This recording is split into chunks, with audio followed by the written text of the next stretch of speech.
On November 23, 1959, sportswriter Morris Siegel put his spotlight on professional sports by noting that something sneaky was going on.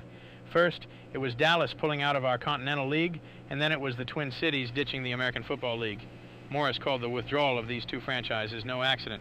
Morris said that there was no outright evidence the NFL or the major leagues were purposely trying to sabotage Brother Ricky and Brother Harry Wismer, the AFL Crusader, but that it was pretty plain somebody had been promising somebody something.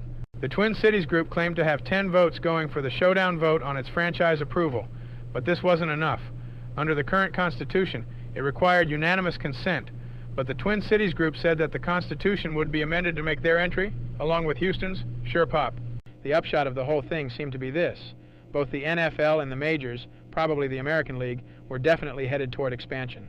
Not because they wanted to, but because they were being driven to it. Either they expanded or they would be confronted by a costly war for talent, something they normally wanted to avoid like the bubonic plague. Rather than see rivals form and then die off, the big brass of the two sports had decided to take in the larger cities. Morris reasoned that the NFL couldn't publicly say it was opposed to another pro football league, but that it could pluck off the stronger new franchises, leaving the remaining franchises to reorganize. He said it was much the same in baseball, which still enjoyed a government immunity which it wanted to keep. So, organized baseball wasn't trying to sabotage the efforts of the Continental League, but neither was it making an all-out effort to help.